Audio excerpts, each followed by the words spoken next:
राम सादर नमन परम प्यारे राम परम पूज्य गुरुजन परम दिव्य आत्माएं और आप सबके मंगल आशीष लिए परमेश्वर कारण कृपा करके अपने श्री चरणों में लेकर आए हैं। उनका बारंबार धन्यवाद, अनंत अनंत पार धन्यवाद, अनंत पार धन्यवाद। गुरुजनों की अकारण कृपा से वे हमें इस समय गीता जी के लिए लेके आते हैं। उनका अनंत पार धन्यवाद, बहुत बहुत धन्यवाद। आज हमारे यहाँ भारत का स्वतंत्रता दिवस है और हम सबको बहुत बहुत बधाई। आप सबको भी बहुत बहुत बधाई। परमेश्वर करे कि हम सब जो हमारे देश की संस्कृति है उसमें उसमें उसके कोई ना कोई अंश को बहुत स्ट्रॉन्ग बनाए और न केवल एक अंश और जो चीज़ें हमारे देश की हैं वो इनकलकेट करें और अपने आप को इतना पॉजिटिव और अपने देश एक यूनिट जो है वो बेटर बन जाए तो डेफिनेटली बहुत कंट्रीब्यूशन होता है अपने देश के लिए, अपनी सोसाइटी के लिए, अपने फ्रेंड्स के लिए, कहीं ना कहीं अपनी फैमिली के लिए और हर हर हर चीज़ के लिए। हम सबको बहुत बहुत मंगल कामनाएं। और हम चर्चा करेंगे स्वतंत्रता की अपनी स्वतंत्रता की, क्योंकि हम स्वतंत्र तो बात बनती है, राइट? यस। सो आइए चले हम श्रीमद् भगवद गीता भाषा जी पर, और हम हैं पेज नंबर 61 और हमने कर लिया था 38 श्लोक कर लिया था। हम उससे आगे बढ़ेंगे। आखिरी पंक्ति है 60 पेज की। सांख्य ज्ञान का तात्पर्य यह है कि गिनती करने से जो आत्मज्ञान हो, प्रकृति की, उसके गुणों और उसके विकारों की विवेचना करते हुए जो शेष रह जाए उनसे भिन्न सिद्ध हो सांख्यवाद से वह आत्मा है। ऐसे ही देह में घटना बढ़ना होता है और यह परिवर्तनशील है। इंद्रियां भी प्रकृति का विकार हैं। मन और बुद्धि की वृत्तियां सूक्ष्मतर प्रकृति का अंश हैं। ये सब बदलने वाले अंग हैं। ये सत्य तथा नित्य नहीं है। मृत देह में इंद्रियां तो होती हैं परंतु चेतना नहीं रहती। इस कारण वह चेतना इंद्रियों का स्वभाव नहीं है। इन विनाशी तथा जड़ विकारों के अतिरिक्त जो जानने, देखने, सुनने, समझने वाली चैतन्य सत्ता है वह आत्मा है।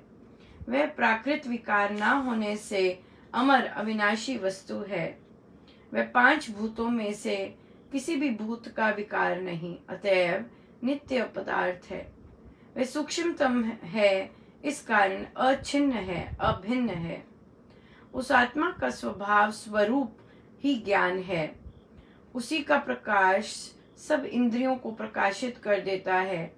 जैसे एक ही विद्युत धारा अनेक बत्तियों के एक गुच्छे को एक बार ही प्रकाशित कर देती है, ठीक इसी प्रकार एक ही आत्म ज्योति सब इंद्रियों को प्रकाश प्रदान करती है।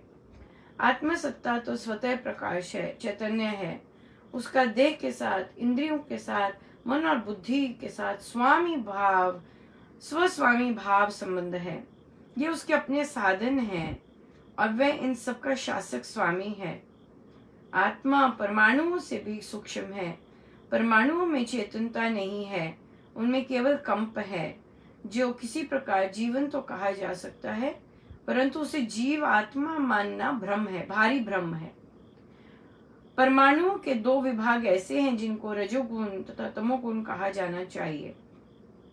सत्व गुण शक्ति के रूप में सब परमाणुओं में समता से रहता है। ऊपर के दोनों विभाग विद्युत ही कहे जाते हैं। ऐसे कंप युक्त परमाणुओं से ही सब संसार बना हुआ है। इसीलिए इसमें कंप है तथा गति है। गति के परिणाम ही उत्पत्ति, लय, बनना, बिगड़ना और नशा आदि माने जाते हैं। आत्मा परमाणुओं के पुंज से नहीं बना है और वह अप्राकृत सत्ता है। इस कारण वह स्वरूप से अचल और अविनाशी है।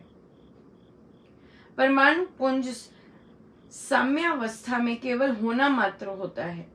वह शक्ति रूप ही कहा गया है। वह परमाणुओं की शक्ति, उनका अचिंत्य अस्तित्व परमात्मा के भाव में विलक्षण रूप से विद्यमान है। सब जीवात्माएं पार ब्रह्म की अचिंत्य सत्ता में भाव रूप से विद्यमान समझे गए हैं। यही सांख्य ज्ञान है। वही कालांतर में थोड़े से विचार भेद से वेदांतवाद बन गया। बुद्धि योग से भगवान का तात्पर्य कर्म योग और भक्ति योग है। कर्म योग भक्ति धर्म बुद्धि सिद्ध है, युक्ति युक्त है और ज्ञान गम्य है। कोई कल्पना नहीं है, निरापरोक्षवाद नहीं है और मनुष्यों का स्वाभाविक धर्म है। इसी कारण इसको बुद्धि योग कहा गया है। कर्मों का करना स्वभाव सिद्ध है। संसार में कोई भी मनुष्य कर्म किए बिना नहीं रह सकता। इसीलिए कर्म योग का दर्शनवाद यौक्तिक और बौद्धिक है। इसी कारण इसको बुद्धि योग कहा गया है। ये पूरा एक श्लोक था। तभी मैं रुकी नहीं, पूरा एक श्लोक था। और हम देखते हैं इतने भारी भरकम श्लोक में प्रभु हमें क्या समझा रहे हैं और क्या हमें अंडरस्टैंड करना बहुत ज़रूरी है। इसके हर पन्ने बहुत ज़रूरी हैं। ज़रूरी नहीं एक ही बार में कुछ आ जाए और सारा कुछ आ जाए, नहीं, ऐसे नहीं चलता। किसी भी ग्रंथ का ऐसा नहीं चलता, किसी भी चीज़ का ऐसा नहीं चलता। हर चीज़ कहीं ना कहीं से मिलती है और कहीं ना कहीं अगर हमें ये विश्वास है कि ये मेरे लिए हो रहा है, मुझे कुछ पढ़ा रहे हैं, सो इसका मतलब कि मुझे सिखाने के लिए प्रभु, इफ़ आई एम रेडी, मुझ में ग्रहण करने की शक्ति होनी चाहिए। अगर मैं तैयार हूँ तो प्रभु डेफिनेटली फिर हम जो वो दे रहे होते हैं उसमें से कुछ ना कुछ तो एक बूंद सी मिलती है जिससे हमारा कुछ ना कुछ खुल जाता है। ये बहुत भारी कृपा होती है। सांख्य ज्ञान, अब सांख्य ज्ञान प्रभु एक्सप्लेन कर रहे हैं। ये और अभी तक जो प्रभु ने एक्सप्लेन किया है अर्जुन को, उन्होंने कहा पहले कि मैंने ये सारा तुम्हें सांख्य ज्ञान के अंतर्गत समझाया है। और अब वो भूमिका बनाएंगे कर्मयोग की। पर फिर भी जैसे कंक्लूजन होता है, कंक्लूजन कैसे कर रहे हैं, फिर से सांख्य ज्ञान रिपीट कर रहे हैं कि क्या उन्होंने जिस्ट समरी दे रहे हैं फिर से। तो उन्होंने बताया कि प्रकृति है और आत्मा है, राइट। सो प्रकृति में उन्होंने बताया क्या क्या आता है, देह आता है, मन आता है, इंद्रियां आती हैं, ये सब चीजें प्रकृति में होती हैं। ये these are changeable, they will always change. मैं जैसे हम बच्चों का लेते हैं, बच्चों ने कॉलेज जाना है, it is a change, right. जो पुराने फ्रेंड्स हैं वो रह जाएंगे और आपके अपनी थॉट प्रोसेस में, आपकी सिचुएशन में, आपके एनवायरनमेंट में बहुत चेंजेस आएंगे। So it is change, it is going to change. फिर थोड़ी देर बाद there is going to be change. So ये सारी जहाँ चेंज वर्ड आता है, दैट इज प्रकृति, that is going to go, जाना है उसने, चेंज होना है, राइट। हमारी बॉडी है प्रकृति, हमारा मन है प्रकृति, पल पल बदलता है, पल पल उसमें थॉट्स चेंज हो रहे होते हैं। अभी सब्जी बनानी है तो अभी कहीं जाना है, अभी काम का देखना है, you know, so many things they keep changing. So that is प्रकृति। अगेन इंद्रियां, वाओ, मजा आ गया देख के। इंद्रियां, भाव, ये हो गया, ओ माय गॉड, इतना अच्छा चल रहा था, कहाँ से मूड हो गया सारा ऐसा। भाव बदल रहे हैं, बहुत कुछ पसंद आ गया, बहुत कुछ नहीं पसंद आया। तो ये क्या है, चीजें प्रकृति की हैं और प्रकृति इज चेंजिंग। देखना हो जैसे हम बाहर प्रकृति बोलते हैं, वहां हर चीज चेंज हो रही है ना। एक सीजन बदला, अब नेक्स्ट सीजन आ गया, बारिशें आ गई, अब नेक्स्ट सीजन आएगा, फॉल आएगा, फिर next season, it's constantly changing. So बाहर जो भी हम देखते हैं, it's going to change. And if you believe in that कि नहीं, सब चेंज हो रहा है और ये वाली चीजें भी नहीं रहने वाली, तो फिर वो चीज़ और डिफरेंट हो जाती है, बहुत ज़बरदस्त हो जाता है अंडरस्टैंडिंग में अंडरस्टैंडिंग में। सो यहाँ पर या बुद्धि भी बोला है, बुद्धि भी। जो जो चीज़ प्रभु ने चेंज करने की बोली है, वहाँ चेंजेस आ सकते हैं। There is a possibility. हम सोचते हैं अरे नहीं, ये लोग बड़े अड़ियल हैं, ये नहीं समझेंगे। नहीं, अगर कोई रेडी है अपने आप को बदलने के लिए, चेंज करने के लिए, हर एक फैक्शन बदल सकता है। जैसे कि मेरी बॉडी बदल सकती है, यस। वेट गेन हो रहा है और उसके कारण पेन्स आ रही हैं, डिजीजेस आ रहे हैं। पहले तो वेट गेन का कॉज देखिए, माइंड से रिलेटेड होगा, या बॉडी में पेन आ रही है, फिर देखें कॉज किस कारण पेन आ रही है। मन में कुछ अड़ा होता है तभी आ रहा होता है ये सब बॉडी में। उसको वर्कआउट, उसके लिए उसको हेल्दी बनाने के लिए तो हम बॉडी चेंज कर लेते हैं, राइट। हमारी बॉडी में उसका वेट लॉस करना पड़ता है, बहुत लोग करते हैं, योगा करते हैं, ये सब के लिए। उसके बाद अपना मन ठीक करना है हमें। मन ठीक करने के लिए हमारी संगति ऐसी लेते हैं कि ऐसे थॉट्स बने या कि मेरे में मैं पॉजिटिव बनूं, मैं सकारात्मक बनूं, मैं प्रोग्रेसिव बनूं। अगर ऐसा स्ट्राइक कर जाता है, कईयों में स्ट्राइक नहीं करता, पर कईयों में स्ट्राइक कर जाता है, तो वे फिर उस तरह से हम चेंज कर सकते हैं अपने माइंडसेट को। बुद्धि, डिसीजंस, ये ठीक है कि नहीं ठीक है, तो वहां पे भी चेंजेस आ सकते हैं अगर हम करना चाहते हैं। कैसे आएंगे वहां चेंजेस? वहां और हायर संगति लेके, कि मुझे पता चले मैं कहाँ कनेक्ट हूँ, सो दैट मेरे जो चयन है वो बेटर हो, और फिर उसके साथ में कर्म बेटर हो, और अंडरस्टैंडिंग बढ़ जाती है। यहाँ तक, ये सारी जर्नी तक हम चेंज कर सकते हैं, राइट। और हमारे जो भाव हैं वो प्लेजेंट और अनप्लेजेंट सिचुएशंस में कैसे बेटर बने, वो सब चेंज हो सकता है। एवरीथिंग, यही बोला प्रभु ने यहाँ पर। सब बदलने वाले हैं, ये सत्य तथा नित्य नहीं है। ये सारी चीजें, जो 4 चीजें हैं, ये सत्य नहीं है, क्योंकि बदलने वाली हैं। नित्य एक रस नहीं रहती, कभी कोई रंग चढ़ता है, कभी कोई, डिफरेंट रहती हैं। मृत देह में इंद्रियां तो होती हैं, पर चेतना नहीं होती रहती। इस कारण वह चेतना इंद्रियों का स्वभाव नहीं है। अब जितना भी, जो भी हम समझते हैं, जो भी हम देख पा रहे हैं, जो भी हम सुन पा रहे हैं, ये किसकी चीजें हैं? ये है आत्मा की। आत्मा ये जानना, देखना, सुनना, समझना, चैतन्य सत्ता है, वह आत्मा है। ये विकार नहीं है, यहाँ पे विकार नहीं है। और आत्मा जो है, क्योंकि इन चीजों से नहीं बनी है जिसमें विकार हो, इसलिए नित्य है, सदा नित्य रहती है। क्योंकि वो उससे बनी ही नहीं है, कवरिंग है बस, पर बनी नहीं है। वह सूक्ष्मतम है, इस कारण अच्छिन्न है, अभिन्न है, उसको ब्रेकअप भी नहीं हो सकता, उसका तोड़ा भी नहीं जा सकता। अब यहाँ पर आत्मा का स्वभाव स्वरूप, नेचुरल चीज जो आत्मा की, ज्ञान है। जब हम कहते हैं कि हम, जो क्लिकिंग हो गई, मुझे बहुत जबरदस्त अंडरस्टैंडिंग हो गई इस बात की, तो क्या होता है कि आत्मा के ऊपर से कोई आवरण गिरा होता है, कोई कर्म पूरा हो गया, उससे हमारा आवरण नीचे गिर गया, तो क्या हो गया उस समय जो आत्मा का जो रियल स्वरूप है, उसमें से कहीं एक चिंगारी सी किरण निकलती है, तो हमें कोई अंडरस्टैंडिंग हो जाती है। और वो जो होती है, वो फिर हमें, हमारी ग्रोथ होती है वो, क्योंकि एक और आवरण गिर गया।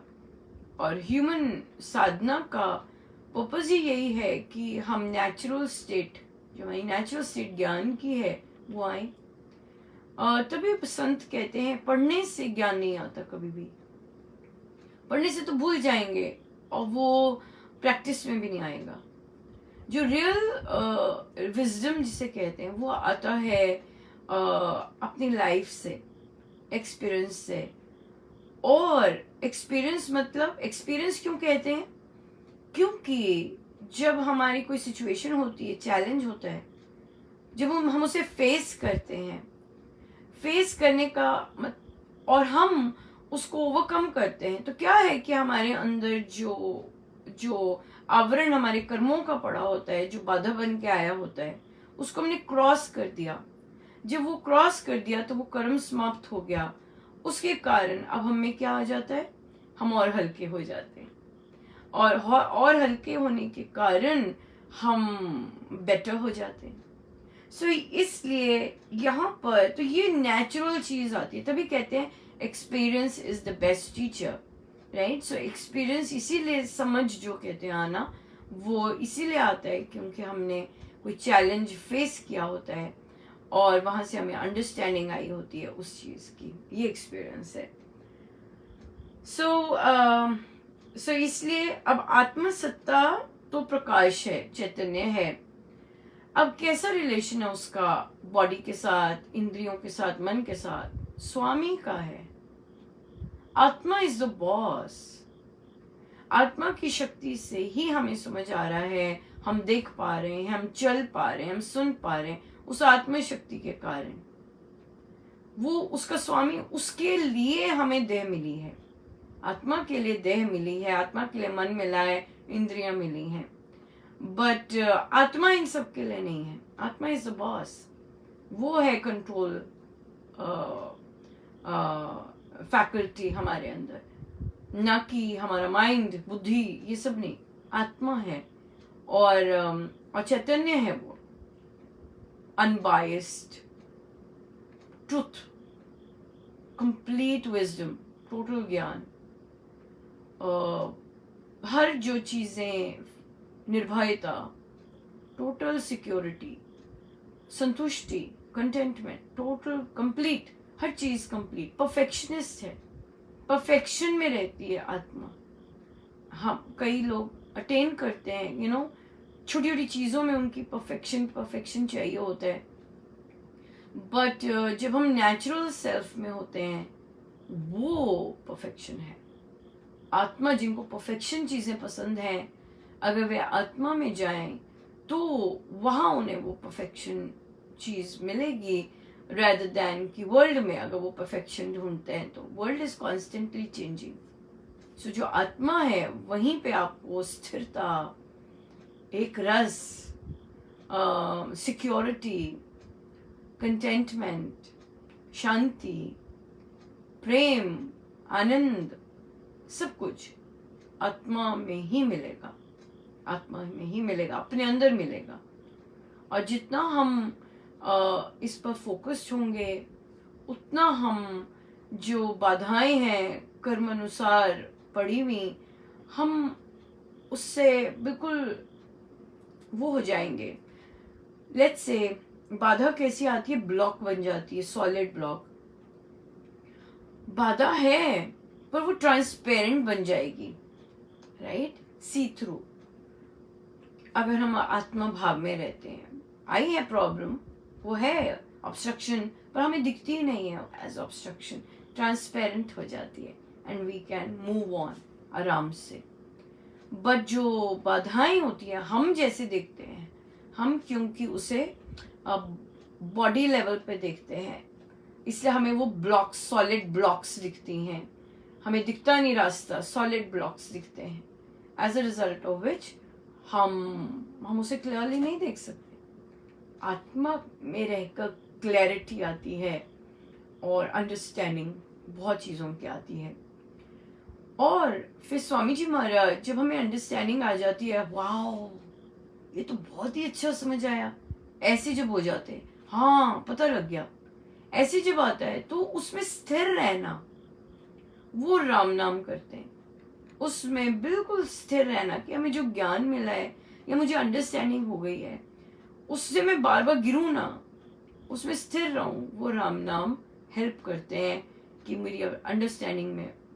और हम देखते हैं कि हम लोगों को बहुत चीजें समझ आती हैं, बट कहीं ना कहीं वो स्लिप हो जाती हैं, राइट? तो वो अभी भी चमकारे मार रही होती है ना, इस तरह से। अब उसकी साइज का कि आत्मा परमाणुओं से भी सूक्ष्म है, परमाणुओं में चेतनता नहीं है, उसमें केवल कंप है जो जीवन कहा जा सकता है, पर उसे जीवात्मा मानना भारी भ्रम है। परमाणुओं के दो विभाग ऐसे हैं जिनको रजोगुण तथा तमोगुण कहा जाना चाहिए। सत्वगुण समता से रहता है और विद्युत ही कहते हैं, इन सब ये विद्युत ही है और इससे संसार बना हुआ है। और फिर तो परमाणु जो हैं, जिसे एटम्स बोलेंगे, न्यूट्रॉन्स है ना, जो साइंस के बच्चे हैं वो इजीली आइडेंटिफाई कर पाएंगे। अब तो और भी आ गए हैं, लेप्टॉन्स और माइक्रोन्स, और ज्यादा छोटे छोटे आ गए हैं, आइडेंटिफाई हो गए हैं, पर वे जीवात्मा नहीं है। और अब परमाणु पुंज साम्यावस्था में केवल होना मात्र होता है, शक्ति है उनमें पर उनका चैतन्य नहीं है। सब जीवात्माएं पार ब्रह्म परमेश्वर में भाव रूप से विद्यमान समझे गए हैं, यही सांख्य ज्ञान है। महाराज ने समरी दी है सारे सांख्य ज्ञान की। सो जितने भी परमाणु हैं, जितनी भी चीजें प्रेजेंट हैं, या हमें दिखती हैं या दिखती भी नहीं है, साइंटिस्ट को कई चीजें दिखती हैं बहुत ज्यादा छोटी, तो वो सब कहाँ पर है? वो सब परमेश्वर के पार ब्रह्म की अचिंत्य असत्ता में भाव रूप से विद्यमान है। और ये चीज, इसे सांख्य ज्ञान कहते हैं कि हर चीज परमेश्वर में विद्यमान है, चाहे उसमें चेतना है या नहीं है, किसी तरह का कंप है, मैटर है जिसे कहते हैं, अगर साइंटिफिक लैंग्वेज में बोलें, मैटर है। हर चीज जैसे वुड है, वो भी मैटर है, उस मैटर की बनी हुई है। कुछ भी हम देखते हैं वो मैटर है, वो मॉलिक्यूल से बना हुआ है, उसमें चेतना नहीं है, लेकिन फिर भी वह पार्ट ऑफ पार ब्रह्म परमेश्वर है। अब यहाँ पे आ गया, अगर हम संतों की भाषा जब बोलते हैं तो जड़ और चेतन, जड़ चेतन दोनों पार ब्रह्म परमेश्वर के में ही विद्यमान है, दोनों चीजें, राइट। तभी इस अंडरस्टैंडिंग से ही पत्थरों को पूजा जाता है, राइट। क्यों अंडरस्टैंड है? क्यों? क्योंकि वे परमेश्वर में विद्यमान है। इस तरह की फिर नॉलेज जो आती है वो फिर हमारा, ये बहुत सुंदर गीता जी एक्सप्लेन सब कुछ बहुत क्लैरिटी से करती है, जो कि साइंटिस्ट अपने स्तर पर करने की कोशिश में नॉन स्टॉप लगे हुए हैं और बहुत हद तक कर भी चुके हैं, इस तरह से। सो अब जब बुद्धि योग प्रभु शब्द यूज करते हैं, बुद्धि योग, उसका मतलब होता है कर्म योग और भक्ति योग। अब हम ट्रांजिशन कर रहे हैं, सांख्य ज्ञान समाप्त हुआ और उसमें महाराज ने समरी दी, क्या मतलब था सांख्य ज्ञान का, क्या क्या उन्होंने समझाया। और अब कर्म योग पर आए हैं, जो कि अलग बुद्धि योग। सो कर्म योग भक्ति धर्म बुद्धि सिद्ध है, युक्ति युक्त है और ज्ञान गम्य है, कल्पना नहीं है, कल्पना नहीं है ये। और ये मनुष्यों का स्वाभाविक धर्म है, और इसी को बुद्धि योग कहा गया है। स्वभाव सिद्ध है, नेचुरल स्टेट है मानव की कर्म में रहना, उसका बॉडी नेचुरल स्टेट में कर्म में है। इतना सारा वर्क हो रहा है अंदर, हर ऑर्गन में, हर सेल में, छोटे से सेल में भी काम गति है, काम होता जा रहा है। तो कर्म तो होते जा रहे हैं स्वभाव से, राइट, नेचुरली जिसे बोलते हैं वो हो रहे हैं। और कोई भी ऐसा मनुष्य नहीं है जो कर्म किए बिना नहीं रह सकता। इसलिए कर्म योग का दर्शनवाद यौक्तिक और बौद्धिक है, इसीलिए इसे बुद्धि योग भी कहा गया है। सो हम यहीं स्टॉप करते हैं और अब चर्चा करते हैं जो महाराज हमें चिंतन करवाने का का आदेश दे रहे हैं, और आज के दिन रिविजिट करते हैं हम ये सब चीज़ें। स्वतंत्रता, राइट, बहुत इम्पोर्टेंट वर्ड है, पर अध्यात्म में स्वतंत्रता, देश की स्वतंत्रता, ये तो हमारे पास तो बहुत सुंदर प्रवचन आए। हम लोगों ने 2010 के भी प्रवचन, और आज अभी चल रहा है 2011 का प्रवचन, दो बहुत भारी सॉलिड और डिफरेंट तथ्यों पे महाराज ने कवर किए। 15 अगस्त के पहले में महाराज ने हमें अपने स्वतंत्र होने की बात पर बल दिया कि क्या हम स्वतंत्र हैं? Definitely not, right. हम देह से देह के बंधन में हैं, हम अपनी इच्छाओं के बंधन में हैं, हम अपनी कामनाओं के बंधन में हैं, हम अपनी वीकनेसेस के बंधन में हैं, इस तरह से। और as a result of which हम बंधन में हैं, हम जकड़े हुए हैं। और तो इस जकड़न से महाराज ने बड़ा पॉजिटिव नोट दिया कि हम लोग निकल सकते हैं, अगर हम निकलना चाहें तो हम निकल सकते हैं। क्यों? क्योंकि महाराज कहते हैं हम लोग आध्यात्मिक हैं, राइट। स्वामी जी महाराज आध्यात्मिक सदगुरु महाराज हैं, तो हम लोग इनमें से निकल सकते हैं, पॉसिबल है। और वो निकलना फिर हमें स्वतंत्र करेगा। महाराज कहते हैं अगर हम भारतीय बनते हैं, राइट, भारतीय ही बने रहते हैं बस, तो हमें मोक्ष की प्राप्ति नहीं होने वाली। मोक्ष की प्राप्ति तो भारतीय होने की जो लिमिट है वो होने वाला, वो हो तब, उससे भी हम फ्री हो जाएं तब होगी। क्योंकि भारतीय कहाँ से रिलेट करता है? देह से, राइट। देह से आइडेंटिफाई करता है। इसका मतलब अगर हम बाकी चीजों से, अगर चलो हमने फ्री भी हो गए, पर अगर हम भारतीय से आइडेंटिफाई करते हैं तो इसका मतलब कि मैं अपने देह को भारतीय से या विचारों को भारतीय से कर रही हूँ। तो महाराज ने कहा यूनिवर्सल लव, सार्वभौमिक प्रेम, बिना रिस्ट्रिक्शन ऑफ देह, है ना। वहां से कितनी सारी डिफरेंसेस आते हैं, कॉम्प्लेक्सेस आते हैं, पक्षपात आते हैं, भेदभाव आते हैं। हो सकता है गोरों के साथ हमारा बिहेवियर डिफरेंट हो, पर इंडियन आ जाए उनके साथ बिहेवियर डिफरेंट हो, और ज्यादा गहरे रंग का आ जाए, हो सकता है हम उसके साथ बात ही ना करें, राइट। तो क्या है? देह प्रधान, रंग प्रधान, ये सारी चीजें जब आती हैं तो ये सब बेड़ियां हैं। पुरुषों के साथ तो अच्छा व्यवहार करें, मैन टू मैन, पर जैसे ही विशेषकर घर की महिलाएं आए तो उनके साथ बिल्कुल अच्छा व्यवहार ना हो, उनको कोई आज़ादी ना हो। बाहर की महिलाओं के साथ तो बहुत अच्छा व्यवहार हो, पर अगर घर की महिला कहती है मुझे सत्संग के लिए कुछ करना है, वहाँ बिल्कुल ही स्टॉप, वहाँ बिल्कुल ही डिफरेंट हो। तो क्या है? हर एक इंसान अपनी बेड़ियों में है, जकड़ा हुआ है, और फिर जकड़ा हुआ है तो स्ट्रेस्ड आउट है, होगा। स्ट्रेस्ड आउट है तो कहीं ना कहीं पेन होगी, पीड़ा देह में आएगी। और जब हम उसे आइडेंटिफाई करते हैं और फिर उसको छोड़ने का भरसक प्रार्थना करेंगे या महाराज का धन्यवाद करेंगे कि आपने मुझे दिखाया। जैसे एक साधिका जी ने शेयर किया कि उनके एक बॉडी पार्ट में बहुत सिवियर पेन उठ गया।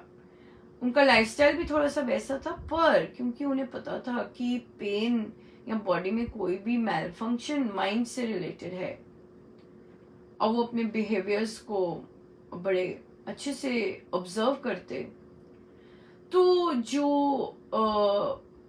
पहले उन्होंने नोटिस किया कि उनके बिहेवियर में ये चेंज आया कि वो खाने लग गए थे ज़्यादा, उनको संतुष्टि नहीं मिल रही थी, और खाने का बिहेवियर वो नोटिस में आया। फिर उनके किसी बॉडी पार्ट में बहुत सिवियर पेन उठ गई, ये चीज आई। अब कुछ तो था माइंड में जो कि उन्हें नहीं दिख रहा था, हमें हमेशा नहीं दिखता कि क्या चल रहा है। और तो स्लिप हो जाता है ना, क्योंकि शायद हमारी फोकस दूसरे होते हैं। पर जो भी है, जैसे भी है, पर प्रभु तो होते ही है, क्योंकि हम चिंतन कर रहे होते हैं, हम ऑब्जर्व कर रहे होते हैं। ये ऑब्जर्वेशन भी कौन करवा रहा है? आत्मा कर रही होती है। आत्मा तो प्योर है, उसे कोई डिजीज नहीं है, कोई कुछ नहीं है। और ये सब समझना, जैसे आज हमने पढ़ा, ये सब समझना, ये सब आत्मा के अंडर है। सो आत्मा तो देख रही है, आत्मा तो देख रही है कि क्या चल रहा है। और पर हमारे माइंड लेवल तक वो पहुंचने में देरी लगती है। वहां कृपा, गुरुजन कृपा करते हैं कि हमें रियलाइज होता है कि हमारी वो पर्टिकुलर पेन या वो पर्टिकुलर स्ट्रेंज बिहेवियर हम नोटिस करते हैं, पर हम ऐसा तो थे नहीं।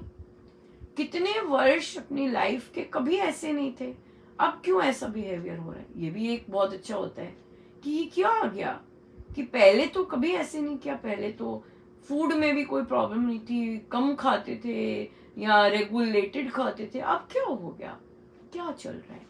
सो यहाँ पर आ जाता है कोई ना कोई कामना जो होती है, पेंट अप कामनाएं भी होती हैं, वो चल रही होती हैं, पुरानी कामनाएं या फिर क्रॉनिक कामनाएं।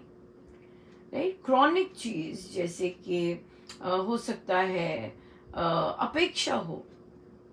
राइट, कोई कामना नहीं पूरी हो रही और उसकी अपेक्षा हो, वहां पर आप जब अड़ जाते हैं, या अंदर ही अंदर कहीं ना कहीं वो होती है जो कि आपके सामने नहीं आई होती, पर जब सामने आती है तो हमें पता है, महाराज ने हमें सिखाया है कि उसका हम धन्यवाद दें कि वो सरफेस पे आई है। और सरफेस पे आना मतलब कि अब उसके जाने का समय है। और जब हम वर्क करते हैं कि मुझे आइडेंटिफाई हो गई है ये चीज, और मैंने कामना बनाए रखी है ना, और मैं प्रभु का वो प्रसाद नहीं स्वीकार कर रही। राइट, कामना है जो कि पूरी नहीं, या अपेक्षा है जो कि पूरी नहीं हो रही, तो इसका मतलब मेरे परमेश्वर की वर्षों से इच्छा है कि ये चीज पूरी ना हो, और मैंने उसे स्वीकार नहीं किया कि प्रभु ये आपका प्रसाद है, ये पूरी नहीं हो रही, ये आपका प्रसाद है। और ये मैंने अपना सिलेबस फेल हो गई, फेल कह सकती हैं, ये आइडेंटिफाई ही नहीं किया। और वो बार बार किसी न किसी रूप में आता है, और टेस्ट के रूप में, और जब हम उसे आइडेंटिफाई नहीं कर सकते, ओ ये तो वो आया है, या फिर तो हमारे अंदर हमें फिर से आएगी वो सिचुएशन। हमेशा याद रखिए, वो सिचुएशंस जो हमें सिलेबस मिले हुए हैं प्रभु की तरफ से, और अपनी आत्मा की जर्नी के उसमें जो पड़ाव आने हैं, जब तक हम वो क्रॉस नहीं करते, तब तक हमें वो आती रहेंगी सिचुएशंस बार बार। और जब हम उन्हें क्रॉस कर जाते हैं, फिर वे नहीं आएंगे। ये एक बहुत सुंदर साइन है अपने सिलेबस का। लेट्स से कोई एक सिचुएशन इतनी भारी है, पहले तो हम स्वीकार ही नहीं करते, है ना, कितनी देर तो वो बार बार रिपीट होती है, मंथ आफ्टर मंथ रिपीट होती हैं। फिर हमें कहीं ना कहीं, क्योंकि हम साधना में लगे होते हैं, ऑब्जर्व कर रहे होते हैं, कहीं ना कहीं हमें हेल्प मिलती है, तो 10% हम ठीक हो जाते हैं। पर सिचुएशन तो आएगी, पास तो नहीं है। अब यहाँ पे बड़ा इंटरेस्टिंग है, भारत में पास 33% है, पर विदेश में 33% पास नहीं है, 60% पास है। सो इसलिए यहाँ पे अब गड़बड़ हो जाती है। राइट, सो अगर भारतीय उससे हमने पास होना है, पर टेस्ट सिवियर होते हैं। ये भी अब हो गया। हम भारत में अगर टेस्ट लेने हैं वो बहुत सिवियर होते हैं, पर विदेश के जो टेस्ट हैं वो इतने सिवियर नहीं होते हैं। सो पर आई गेस जनता जनता के हिसाब से ले लेते हैं ना, पर हम जैसे अब कहाँ से ले, तो हम टफ ही लेते हैं, 33% पे ही जाते हैं क्योंकि हमारा बेस भारतीय है। तो फिर 10% भी अगर हम ग्रो करते हैं, वो ग्रोथ है पर पास नहीं है। इसका क्या मतलब, ग्रो तो मैंने किया है पर मैंने उसे ओवरकम नहीं किया। फिर मेहनत करते हैं, हम गिव अप नहीं करते। ये जो है गिव अप नहीं करना, ये मतलब हम 20% और ऊपर हो गए कि मैंने गिव अप नहीं किया, मैं वर्क कर रही हूँ और उस पर काम किया और फिर काम किया और फिर ग्रोथ हुई 25%। देखो 10 भी और हो गया पर 33 नहीं आए। तो हमारे आगे वो सिचुएशन तब तक आती रहेगी जब तक हम 33% पास नहीं कर जाते और हमें ठप्पा नहीं दे देते, गुरुजन पास हो गए भाई। एग्जाम्पल लेते हैं, ये बहुत सुंदर एग्जाम्पल, और बहुत सारे लोग इससे, कई जो सत्संग अटेंड करते हैं वो देख रहे होंगे। एक साधिका जी जब वो प्रैक्टिस करती, उन्होंने एक बार की प्रैक्टिस, स्केल डिफरेंट कहा, उन्हें कहा कि नहीं आपको ये सूट नहीं करेगा, आप दूसरा स्केल लीजिए। वो वाली स्टेज में रेडिली एक्सेप्टेंस आ गई, ठीक है ठीक है, पर बहुत मुश्किल लगा, मुझे नहीं पता चला पर उनके लिए मुश्किल कितना, बहुत प्रैक्टिस करके समय नहीं होता फिर भी प्रैक्टिस की और बोला स्केल बदल दो। गाना बजाना बंद कर दिया, काफी देर गैप रहा, नहीं मुझसे नहीं होगा ऐसे। पर फिर अब देखिए साधना कर रहे होते हैं तो प्रभु अटकाए तो रखेंगे नहीं, इवन तो हमने गिव अप कर दिया। तो उन्होंने क्या किया, फिर प्रभु की कृपा बरसी, फिर से उठाया, फिर से नए स्केल से प्रैक्टिस करने शुरू हो गया। फिर भी देखा ठीक नहीं आ रहा, और बोलने वाले में तो अब क्या कहें, हिम्मत चाहिए, पर बोला कि अगर फिर से स्केल चेंज कर सकें कर लें। ओ बाप रे, अब तो ये तो बॉम्ब फिर से हो गया, दूसरी बार, ये तो कैसे याद होगा, बिल्कुल नहीं याद होगा। तो इस बार का गैप, इस बार तो बहुत ही मतलब इस बार का गैप फिर से परेशानी लेके आया, पर इस बार का गैप आई थिंक, मुझे याद नहीं, कम था और फिर से शुरू हो गए। अब ये क्या हो रही है, ये ग्रोथ हो रही है। हाँ, पर 33 पे नहीं पहुंचे अभी, ये ग्रोथ हो रही है।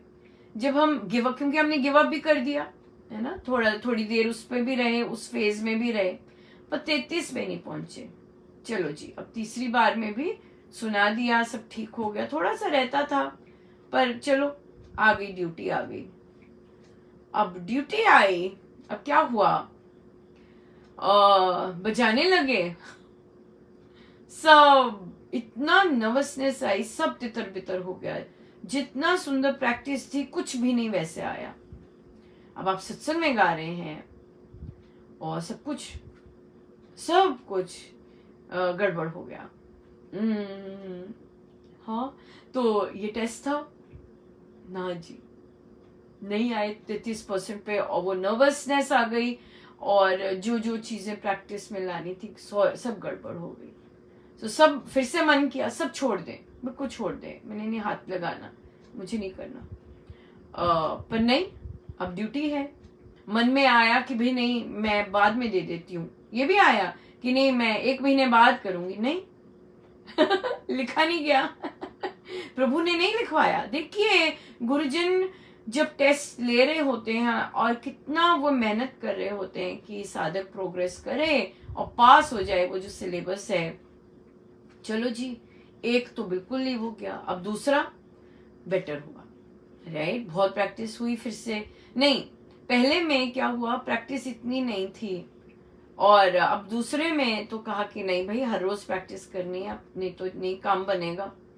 चलो हेल्थ इश्यूज भी आ रहे थे क्योंकि स्ट्रेस था बहुत जबरदस्त, राइट। तो अब दूसरी बार की, अब दूसरी बार काफी बेटर। क्या हुआ, फिर से नर्वसनेस आई, फिर से एंजाइटी आ गया, पर कुछ ही दोहों के बाद स्ट्रेटन अप हो गए। बड़ी भारी कृपा, हो सकते हैं बड़े जो लोग हों, साधक लोग सुन रहे हैं, हो सकता है कोई प्रार्थना भी फटाफट कर देता हो, परमेश्वर दया कीजिए, प्रभु कृपा कीजिए। और उसके बाद फिर चल पड़ा, चलो एकदम अपने आप को गियर अप किया, बहुत सुंदर चल पड़ा। अब क्या हुआ, अब देखो गुरुजन कोई वो तो नहीं करने वाले, मतलब सॉलिड ले रहे होते, लाइट चले गई। लाइट चली गई, अभी इतना सारा ठीक किया तो लाइट चली गई और कैसे बंद हो गया।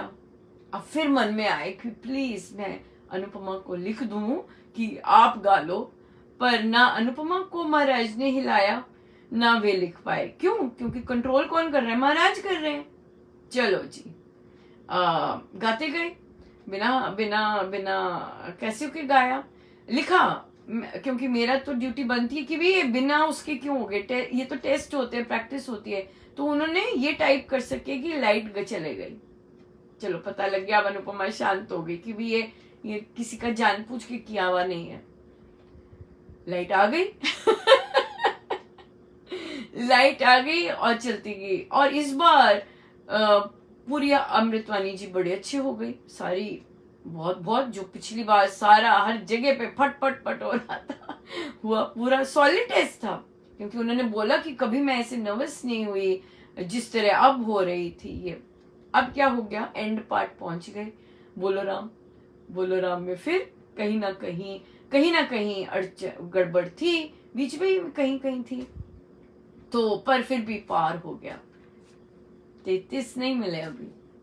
एम तो है कि वो 33 गुरुजन जब थप्पा नहीं लगाएंगे तब तक नहीं होगा, तब तक नहीं आगे बढ़ेंगे। सेम चीज होती है रिसर्च की भी। जैसे कि आप बढ़ रहे हैं आगे, एक चैप्टर हो गया, दूसरा चैप्टर हो गया, अब आपके गाइड आते हैं, कहते हैं अनुपमा काम तो बहुत अच्छा था काम तो बहुत अच्छा था, पर अभी हम वापस चैप्टर 1 पे चलेंगे और उसे जरा परफेक्ट बनाओ, उसे और सुधारो। फिर देखिए शब्द, ये परमेश्वर के शब्द हैं, जब तक मैं नहीं कहूंगा आगे चलो, आप अब अगले चैप्टर पे नहीं जाएंगे। इसी को सुधारो, इसी को बेटर करो और इसी में चीजें लेके आओ, है ना। चाहे वो प्रोफेसर के रूप में आए हैं, चाहे अमृतवाणी जी के रूप में आए हैं, कंट्रोलिंग फैक्टर तो गुरुजन ही है। जहां पे हम ढीले होंगे, जहां पर हमें कुछ नहीं पता चल रहा होगा, वहां पे वो आएंगे, बार बार सिचुएशंस लाएंगे, और फिर आपको खुलता ये बात, जिससे रिजेंटमेंट, पेन हो रही है। क्यों हो रही है पेन? क्योंकि आप अटके पड़े हैं भाई। आप चाहते हैं कि सारी दुनिया आपको स्वीकार कर ले, वो जो पॉसिबल नहीं है, ऐसे नहीं हो सकता।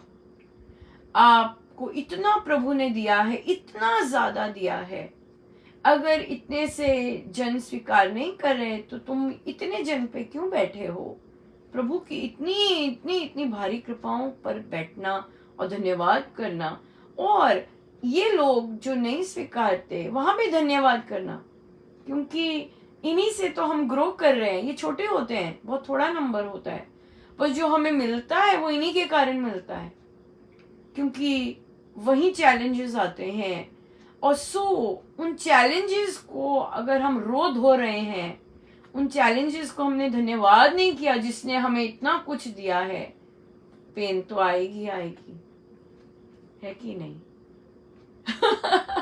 आप इतने काइंड हैं, और कितना चिंतन मंथन लिटरली चल रहा होता है, और आपके साथ बांटने में कैसे प्रभु शेयर करवाते हैं पूरा ट्रांसपेरेंट होके। कितनी दया है उनकी कि इस तरह से ये है चिंतन और ये है मनन जो हमने सीखा है। अगर हम उससे प्रैक्टिस नहीं कर रहे, क्यों प्रभु बार बार वो ला रहे हैं? फिर क्यों कहीं ना कहीं बॉडी में अफेक्ट हो रहा है, क्यों हमारे बिहेवियर में हो रहा है?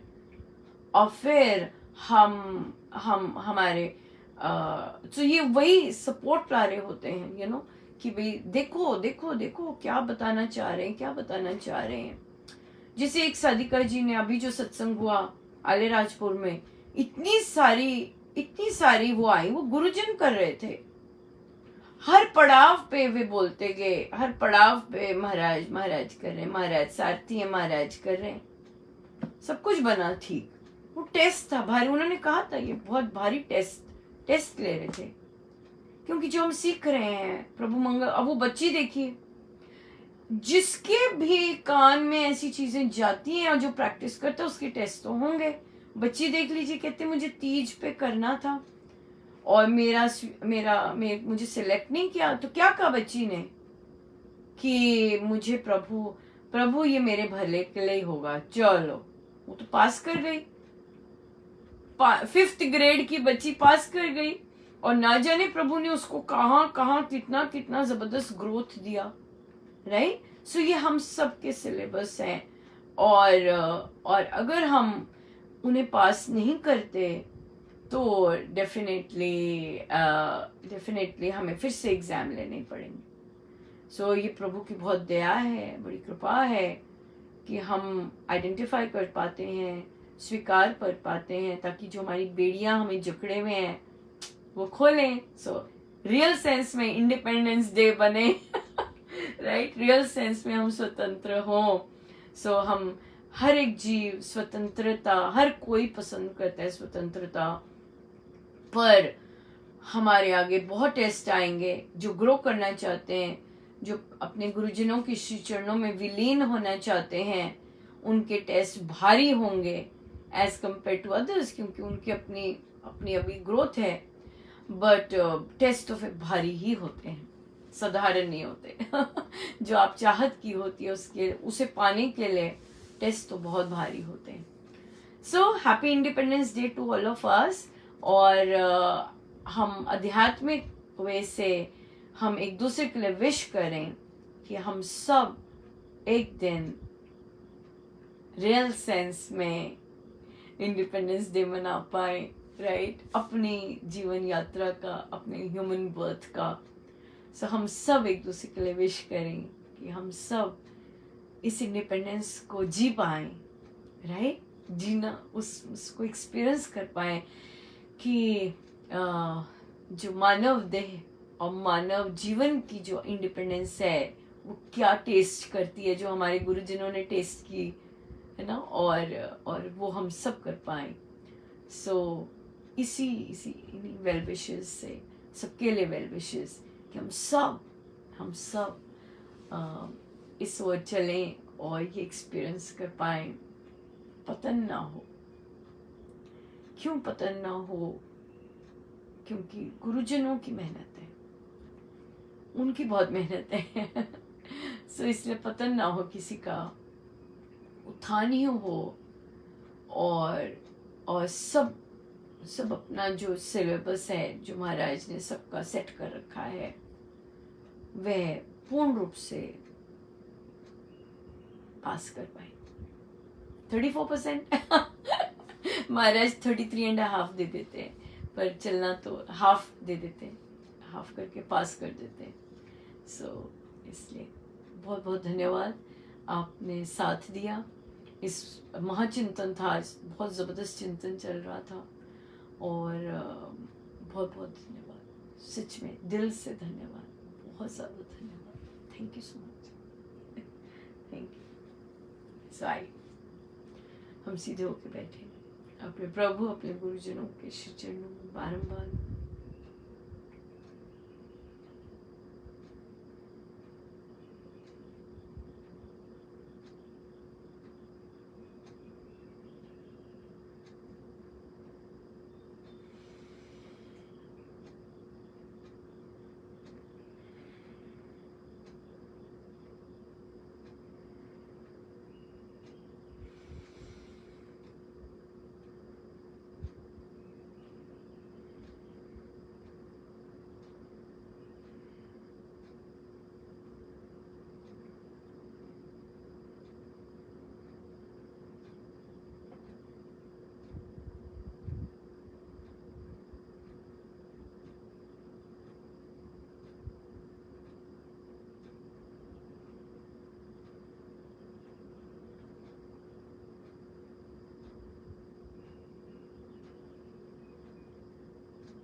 सब गुरुजनों का, उन्हीं के श्री श्री चरण। जय जय राम।